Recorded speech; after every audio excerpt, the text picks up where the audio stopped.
আপনারা একজন প্রার্থী থাকবা কিতা থাকবা না। প্রথমে একটু জানতে চাই যে আপনি সিলেট এক আসন থেকে নির্বাচন করবেন। ধন্যবাদ সম্মানিত সাংবাদিক বৃন্দ, আপনার মাধ্যমে আমি আমার সিলেট এক আসনের সর্বস্তরের মা বোন এবং ভোটার বৃন্দ সকলকে আমি আমার শ্রেণীমতো সালাম আদাব এবং আমার পক্ষ থেকে আমি যে জায়গাতে খাড়া হয়েছি, আমি যে লেভেল থেকে খাড়া হয়েছি, এখান থেকে সবাই কিতা করতে পারে না, সাহস করতে পারে না এমপি ইলেকশন করতে। যেহেতু আমি খাড়া হয়েছি, এবছর আমি খাড়া হয়েছি, আগামীতে যদি আমি না থাকি তাহলে আপনারা খাড়া হইতেন। আপনারা সাহস যে কেউ এমপি প্রতিদ্বন্দ্বিতা করতে পারে, এমপি হওয়ার যোগ্যতা আছে, হতে পারে। আমরা দেশে একটা ট্রেডিশন হয়ে গেছে, যেটা হইলো যে এমপি মন্ত্রী দেখা যায় এক লেভেলের মানুষ, 10% মানুষের ভিতরে সীমাবদ্ধ থাকি যায়, কিন্তু গণতান্ত্রিক দেশ হিসাবে আমরা প্রত্যেকে প্রার্থী হতে পারি। গণতান্ত্রিক দেশ হিসাবে আমরা সব শ্রেণীর মানুষ আমরা প্রার্থী হইতাম পারি।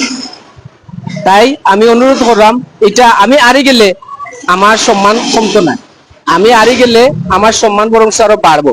আপনার আমি যারা কথা কইয়া খাড়া হয়েছি, সাধারণ নেতাকর্মী, মধ্যবিত্ত, গরিব মানুষ, যারা যারা মনে করেন এমপি ইলেকশন তো খাড়া হওয়া দূরের কথা কল্পনা করতে পারে না, আমি ও ট্রেডিশনটা বাঙ্গাল লাগি খাড়া হয়েছি এবং সবাই অনুরোধ করলাম আপনারা খাড়া হোক। বাংলাদেশ এমন জিনিস হয়ে গেছে, আপনার বিষয়টা হইলো সেই অধিকার দেয় না, আপনার অধিকার আপনি আদায় করিয়া নেওয়া লাগে।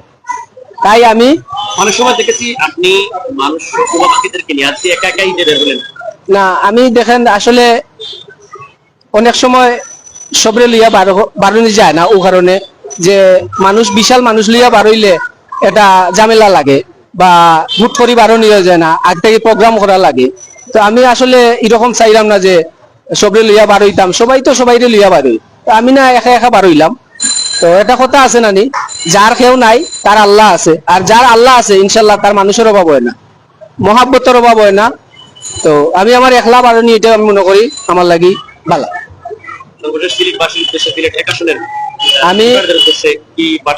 আমি আমার সম্মানিত ভোটার বৃন্দের উদ্দেশ্য কইরাম যে আমি আমার যে জায়গাতে খাড়া হয়েছি, সত্যি কথা যেটা, এই জায়গাতে কি ওদেরকে সাহস করতে পারে না। তো এবার হয়তো আমি খাড়া হয়েছি, আপনারা আমারে সর্বাত্মক সহযোগিতা করতা, কারণ আমি এটা কথা কইছি যে আমি এমপি হওয়ার লাগি না, আমি আপনার আমার অধিকার আদায় করার লাগি খাড়া হয়েছি।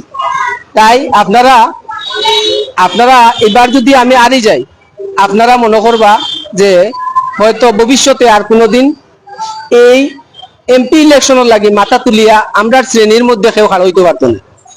তাই আমি যেহেতু খাড়া হয়েছি, আপনারা আমারে সর্বাত্মক সহযোগিতা করবা এবং আমারে ফাঁস করাইতে পারলে, আমি যদি আল্লাহর হুকুমে সিলেট এক আসন আমি ফাঁস করতাম পারি, তাইলে আমারে এমপি সাহেব হওয়া লাগতো না, 1 নম্বর এমপি সাহেব হওয়া লাগতো না, 2 নম্বর আমার লগে দেখা করতে হইলে 3 নম্বর পিএসওর লগে সাক্ষাৎ করা লাগতো না।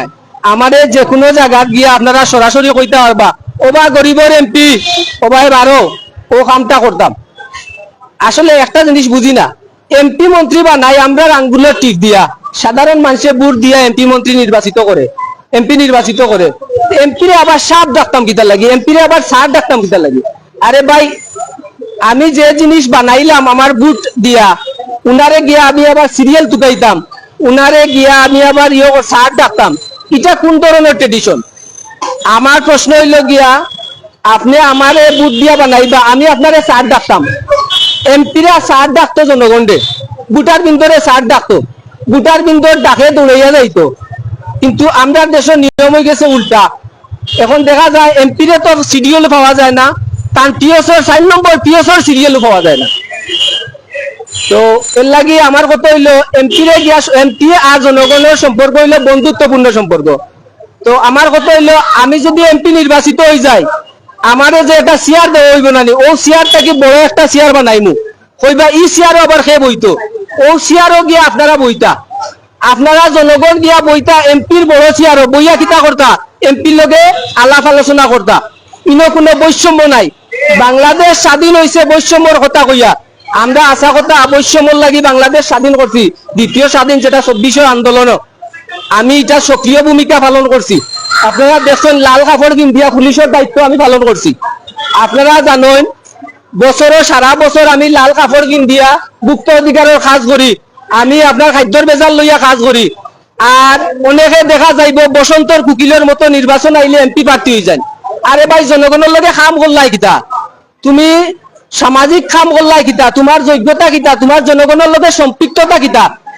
এখন আমরা দেশের নিয়ম হয়ে গেছে গিয়া টেকা হইলেও এমপি প্রার্থী হওয়া যায়, কিন্তু আমি একটা ঐতিহাসিক জিনিস প্রমাণ করতাম চাইলাম যে শুধু টেকা হইলে এমপি প্রার্থী হওয়া যায় না। আপনার মনের যদি থাকে, সাহস থাকে, আপনার যোগ্যতা থাকে, আপনি এমপি প্রার্থী হইতে পারবা। কারণ টাকা পয়সা দিয়া এমপি হওয়া যায় না। আর টাকা পয়সা যদি কেউ খাইয়া এমপি ইলেকশনে ভোট দেয় তাইলে হইব গীতা পরবর্তীতে এমপি মনে করেন গীতা আমি তো টাকা দিয়ে পাস করছি, বড় বড় দফতরে উপরে দি থাকি। যদি আপনি গরিবের মাঝে আমার মাঝে একজনকে নির্বাচিত করেন তাইলে আপনি খরচ দিয়া সাহায্য করিয়া নির্বাচিত করেন, যে কোনো সময় আপনি যে কোনো জায়গার জবাব দিতে চাইতে পারবা। ও ভাই, আমি তোমার খারাপ করছি, ভোট দিছি, খরচপাতি দিছি, সহযোগিতা করছি, তুমি আমার ওখাম করিয়া দেও। কিন্তু হিনো গিয়া 4 নম্বর পিএসআর সিরিয়াল পাইতা নাই। এর লাগি আপনারা এখনো সুযোগ আছে, মধ্যবিত্ত গরিব, আপনারা ভাগ্য নির্ধারণ করার লাগি আপনার মতো একজন প্রতিনিধি দেখিয়া ভোট দেখা। 90% মানুষে ভোট দেয় আর এমপি মন্ত্রী হয় মাত্র 10% মানুষ। এটা কি তার মৌরসী সম্পত্তি নেই? জি না, এমপি হওয়ার সবার অধিকার আছে। বাংলাদেশও রিক্সা ড্রাইভারও এমপি পদে খাড়া হইতে পারে, ব্যবসায়ী এমপি পদে খাড়া হইতে পারে, কিন্তু আমরা সাহস করি না। আল্লাহ কইছেন তোমার ভাগ্য যদি তুমি পরিবর্তন করার চেষ্টা করো না, আমি আল্লাহ পরিবর্তন করিয়া দিতাম না। এর লাগে আমি আপনারা অনুরোধ করলাম, আপনারা মনে করবা এবার আমি এমপি হইবার লাগি না, আপনারা ভাগ্য মনে করে পরিবর্তন হইতো আমার মাধ্যমে, হয়তো আমি আপনারা উচিলা। এর লাগে এবার করবা কিতা, টেকা দিয়া, শ্রম দিয়া, জেতা দিয়া পারেন আমারে সহযোগিতা করিয়া আমারে ভোট দিবা, আমারে পাস করবা, যাতে মাঠে জেলে মনে করে জবাব দিতে চাইবা, আমি জবাব দিতে বাধ্য। আরে ভাই, আমরা জোয়ার বাটার দেশও বাস করিনি, 3 দিন বৃষ্টি দিলে আমরা বড় পানি উঠি যায়। ওই যে ব্যবসায়ীরা নিচতলার যারা, এরা পানির লাগে ব্যবসা করতে পারে না। ভাই, উন্নয়ন করো তো আপনি। আমি গত সরকারে আমরা কইছিলাম যে আমরা আইফেল টাওয়ার চাই না, আমরা পেট্রোল খুদাও চাই, আমরা তেল, লবণ, পেঁয়াজ, ডাইল ওটার দাম অর্ধেক চাই। আইফেল টাওয়ার দিয়ে আমরা দরকার নাই। উন্নয়ন হইলে জনগণে যেটা চাইবো ওটা করতে। এটা গতবারও কইছি, এবারও কইরাম।